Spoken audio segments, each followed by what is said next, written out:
Hello, ഇന്ന് ഞാൻ വന്നിട്ടുള്ളത് ഒരു അടിപൊളി റെസിപ്പി ആയിട്ട് കേട്ടോ. സംഭവം എന്താണെന്നറിയില്ല, ഈ ഒരു സാധനം കേട്ടോ കേട്ട് ടേസ്റ്റാണ്. നമ്മളെ പാൽക്കപ്പനെ പോലും കടത്തി വിടും കേട്ടോ. എന്തായാലും ഒന്ന് ട്രൈ ചെയ്ത് നോക്ക്. ഇതാ വൈകുന്നേരം ആയപ്പോൾ നല്ല ഫ്രഷ് മത്തി കിട്ടിയിട്ടുണ്ട്. അന്നേരം കേട്ടോ ഈ ഒരു ഐഡിയ തോന്നിയിട്ടുണ്ടായത്. അങ്ങനെ ഇതാ അതും ചെറിയ പൈസ കേട്ടോ. ഇത്രയും മത്തി, അത് 2 കിലോന് 100 രൂപയായിട്ട്. അതും കുഞ്ഞു മത്തിയാട്ടോ. എനിക്ക് ഒരുപാട് ഇഷ്ടമാണ്. അതൊക്കെ ഒന്ന് ക്ലീൻ ചെയ്ത് എടുത്ത് വെച്ചിട്ടുണ്ട്. പിന്നെ ഇതാ കപ്പയും കൂടി വാങ്ങിയിട്ടുണ്ട് കേട്ടോ. കപ്പാപ്പൂള, അങ്ങനെ ഇതിന് പല പേരും ഉണ്ടാവും. നമ്മളിവിടെ ഇതിന് കപ്പ പൂള അങ്ങനെ പറയലുണ്ട് കേട്ടോ, ഏതെങ്കിലും ആയിട്ട്. അങ്ങനെ ഇതാ നമ്മളെ പൂളയൊക്കെ ഒന്ന് ക്ലീൻ ചെയ്ത് ചെറുതായി കട്ട് ചെയ്ത് അതൊന്ന് മാറ്റിയെടുക്കുന്നുണ്ട് കേട്ടോ.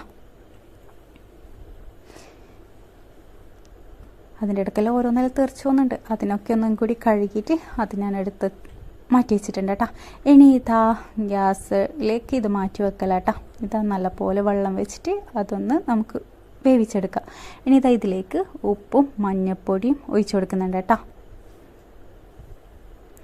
ഇനി ഇതൊന്ന് വേകുന്ന ടൈമിന് നമുക്ക് എന്താ കട്ട് ചെയ്തിട്ടുള്ള മീനിൽ നിന്ന് ഞാൻ കുറച്ച് മീൻ മാറ്റി വെക്കുന്നുണ്ട് കേട്ടോ. ഇത് 2 കിലോ മീനുണ്ട്. ഇത്ര മീനിൻ്റെ ഒന്നും ആവശ്യമില്ല. ഞാൻ ഇങ്ങനെ കേട്ടോ ഫ്രിഡ്ജിലേക്ക് മാറ്റി വെക്കാം. അങ്ങനെ അതും മാറ്റി വെച്ച് ഇനി നമുക്ക് കറി ഉണ്ടാക്കാം. സിമ്പിളായിട്ട് എളുപ്പത്തിൽ ഉണ്ടാക്കാൻ പറ്റുന്നൊരു മത്തിക്കറി കേട്ടോ. ഞാൻ ഇവിടെ 2 തക്കാളിയും ചെറിയ കഷ്ണം ഉള്ളിയും പിന്നെ എരിവിന് ആവശ്യമായിട്ടുള്ള പച്ചമുളകും എടുത്തിട്ടുണ്ട്. ഇനി ഇതിലേക്ക് ഞാൻ ആവശ്യത്തിന് കാശ്മീരി മുളക് പൊടി കേട്ടോ ഇട്ട് കൊടുത്തിട്ടുള്ളത്. ഇനി 1/2 ടീസ്പൂൺ മഞ്ഞൾപ്പൊടിയും പിന്നെ ആവശ്യത്തിന് ഉപ്പ് ഇട്ടുകൊടുത്ത് നല്ലപോലെ ഒന്ന് മിക്സ് ചെയ്യുന്നുണ്ട് കേട്ടോ. ഇത് നല്ലപോലെ അങ്ങനെയല്ല, നിങ്ങൾ വേണമെങ്കിൽ മുളക് ഇടുന്നതിന് മുമ്പ് തന്നെ നല്ലപോലെ തക്കാളിക്ക് അതിനെ കൊണ്ട് ഉടച്ചു കൊടുക്കാം. ഇനി ഇതിലേക്ക് ഇത് ആവശ്യത്തിന് വെള്ളവും കൂടി ഒഴിച്ചു കൊടുത്ത് ഒന്നും കൂടി ഞാൻ ഉടച്ചു കൊടുക്കുന്നുണ്ട് കേട്ടോ. ഇനി ഇത് നമുക്ക് നല്ലപോലെ ഒന്ന് വേവിച്ചെടുക്കാം. നല്ല സിമ്പിളായിട്ട് ഉണ്ടാക്കാൻ പറ്റുന്ന മീൻ കറിയാണ്.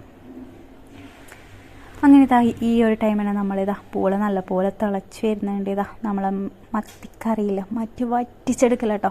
അതുകൊണ്ട് സെറ്റായിക്കൊണ്ടിരിക്കുന്നത്. പിന്നെ ഇതാ കുറച്ച് നെല്ലിക്ക ഉണ്ടായിന്, അത് അതിൻ്റെ ഇടയ്ക്കൊന്ന് ഉപ്പിലിടാനുള്ള പരിപാടി കേട്ടോ.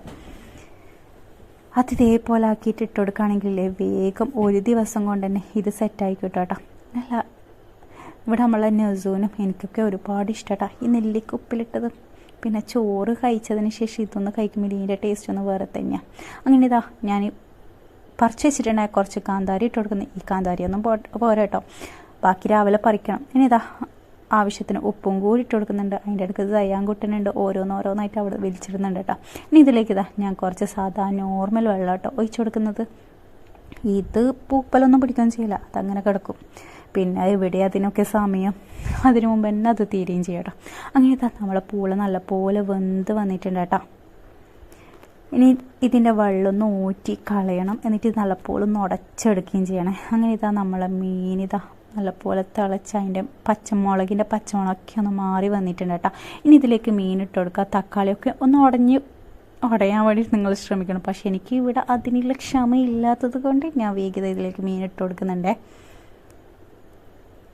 അങ്ങനെ മീനോട്ട് നിങ്ങൾ ഒന്ന് ചുറ്റിച്ചെടുത്താൽ മതി. ഇങ്ങനെ കയ്യിനെ കൊണ്ടൊന്ന് ഇളക്കാൻ നോക്കണ്ടേ. ഞാനല്ല ഇളക്കുമ്പോൾ നല്ലപോലെ ശ്രദ്ധിക്കുക. അങ്ങനെ ഇതാ നല്ലപോലെ മത്തി നല്ലപോലെ വറ്റി വന്നേരം കുറച്ച് വെളിച്ചെണ്ണയും കറിവേപ്പിലും ഇട്ട് കൊടുത്താൽ നമ്മൾ കറി സെറ്റായി.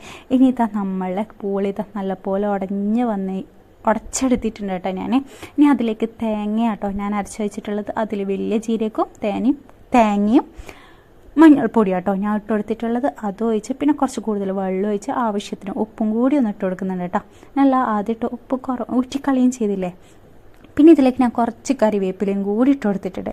ഇനി ഇത് ഇങ്ങനെ ഇടയ്ക്കിടയ്ക്ക് ഇളക്കി കൊണ്ടിരിക്കണം കേട്ടോ, അല്ലെങ്കിൽ പിന്നെ അടിക്കുടിക്കും. ഞാൻ ഇതാണെങ്കിൽ സാധാ നോർമൽ പാത്രത്തിലല്ല വെച്ചിട്ടുള്ളത്. അങ്ങനെ തന്നെ ഞാൻ കുറച്ച് വെളിച്ചെണ്ണയും കൂടി ഇട്ടിച്ച് കൊടുത്ത സംഭവമില്ല റെഡിയായി. നല്ല സംഭവമില്ല, നല്ല ടേസ്റ്റ് ചെയ്യുന്നു കേട്ടോ. പക്ഷേ ഇത് ഇപ്പോൾ ചൂടോടായതുകൊണ്ട് കേട്ടോ ഇത്ര ലൂസായി. കുറച്ചൊന്നും ഇതായിട്ട് വന്നാൽ തിക്കായിട്ട് വരും. പക്ഷെ അതിനുള്ള ക്ഷമയൊന്നുമില്ല. പിന്നെ എൻ്റെ അടുത്ത് കുറച്ചൊന്ന് വെള്ളം കൂടി പോയി. എന്തായാലും ഒന്ന് ഇതേപോലെ നിങ്ങളൊന്ന് ട്രൈ ചെയ്ത് നോക്കട്ടെ. ഇനി മത്തി കിട്ടിയിട്ടില്ലെങ്കിൽ നിങ്ങൾക്ക് ചിക്കനോ ബീഫും വെച്ചിട്ട് ഇതേപോലെ ഒന്ന് ട്രൈ ചെയ്ത് നോക്കട്ടോ. എല്ലാവർക്കും ഒരുപാട് ഇഷ്ടമായിട്ടുണ്ടായിരുന്നു, എനിക്ക് പറയേണ്ട ആവശ്യമില്ല. വീഡിയോ ഇഷ്ടമായി ലൈക്ക് ചെയ്യാനും സബ്സ്ക്രൈബ് ചെയ്യാനും ഷെയർ ചെയ്യാനൊന്നും വിട്ടുപോലെ. നെക്സ്റ്റ് വീഡിയോ ആയിട്ട് ഉടനെ വരാം. Bye bye.